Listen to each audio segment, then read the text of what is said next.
Bismillahirrohmanirrohim. Assalamualaikum warahmatullahi wabarakatuh. Selamat pagi anak-anak. Apa kabar kalian pagi ini? Semoga sehat dan selalu dalam lindungan Allah Subhanahu wa ta'ala. Anak-anak, sebelum kita mulai belajar, mari kita berdoa bersama-sama terlebih dahulu. Berdoa mulai selesai. Anak-anak, kali ini kita akan belajar PPKN kelas 3, tema 1, subtema 3 tentang makna bersatu dalam kebersamaan. Mari anak-anak, kita belajar bersama mengenai makna bersatu dalam keberagaman. Coba kalian amati gambar berikut ini anak-anak. Itu gambar apa ya anak-anak ya? Gambar anak yang sedang bermain lompat tali. Nah, coba dengarkan cerita dari Bu Guru ya. Lani, Sari, dan Ita bermain lompat tali.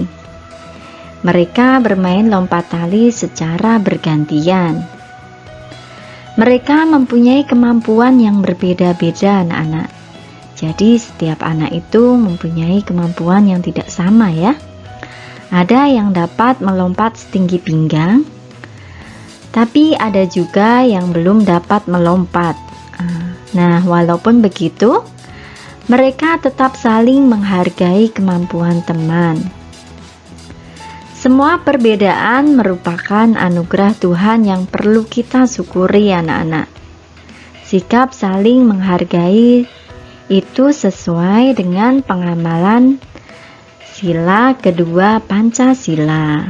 Nah, sila kedua Pancasila itu bunyinya bagaimana ya?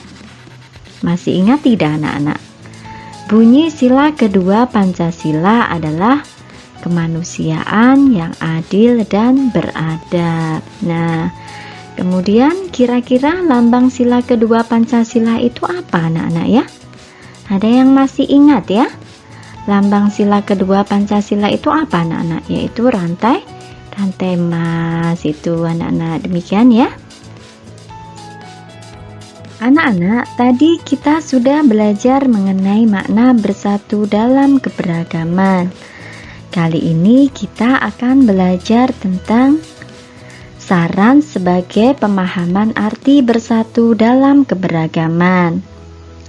Agar kalian lebih paham, coba dengarkan cerita dari Bu Guru berikut ini. Sari melihat kekeliruan saat Lia memperagakan gerakan telur. Kemudian Sari menyarankan Lia untuk mendekap kaki dan badannya. Lia mengikuti saran Sari dengan benar. Lia pun mengucapkan terima kasih kepada Sari. Nah, itu ceritanya anak-anak. Dari cerita di atas itu menunjukkan sikap yang sesuai dengan pengamalan sila kedua Pancasila. Nah, bunyi sila kedua Pancasila itu apa anak-anak ya? Masih ingat apa bunyi sila kedua Pancasila? Yaitu kemanusiaan yang adil dan beradab. Itu anak-anak. Sikap sesuai sila kedua Pancasila ini sebaiknya kita lakukan di semua tempat anak-anak, baik itu di lingkungan sekolah, lingkungan rumah, ataupun lingkungan masyarakat. Itu anak-anak. Memberikan saran dengan baik terhadap teman termasuk sikap menghargai teman anak-anak. Memberikan saran itu dapat dilakukan dengan menggunakan bahasa yang santun. Nah, kenapa anak-anak harus menggunakan bahasa yang santun? Agar tidak menyinggung perasaan orang lain. Jadi kita harus menggunakan bahasa yang baik ya, yang sopan ya. Seperti itu anak-anak ya. Anak-anak, semua orang memiliki keberanian yang berbeda-beda. Kita harus menghargai perbedaan tersebut. Salah satu caranya dengan membantu agar bisa lebih berani anak-anak. Jadi harus kalian tahu, setiap anak itu memiliki keberanian yang tidak sama atau beda-beda anak-anak. Keberanian teman yang satu dengan teman yang lain itu berbeda-beda. Nah, meskipun berbeda-beda, kita harus tetap menghargai dan menghormati perbedaan tersebut ya anak-anak ya. Nah, ini Ibu jelaskan salah satu cara untuk membantu agar bisa lebih berani anak-anak. Yang pertama adalah, nah ini, berikut cara membantu orang lain agar lebih berani anak-anak. Nah, ini bisa kita lakukan ya, agar teman kita lebih berani. Coba kita ikuti cara berikut anak-anak. Yang pertama adalah membangun sikap percaya diri mereka. Jadi ini anak-anak. Kemudian yang kedua adalah membagi pengalaman bersama mereka. Ini yang kedua anak-anak. Kemudian yang ketiga, melibatkan mereka dalam segala kegiatan ya. Coba kita ajak teman kita untuk ikut aktif atau ikut serta dengan suatu kegiatan ya anak-anak ya.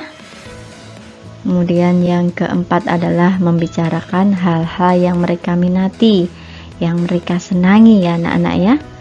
Kemudian yang terakhir adalah memberikan bantuan saat mereka mengalami kesulitan. Jadi anak-anak, kesimpulannya, jika ada teman kita yang mengalami kesulitan, kita wajib untuk membantunya ya anak-anak ya. Nah, seperti itu anak-anak. Baiklah anak-anak, kita lanjutkan belajarnya kembali ya. Masih semangat ya.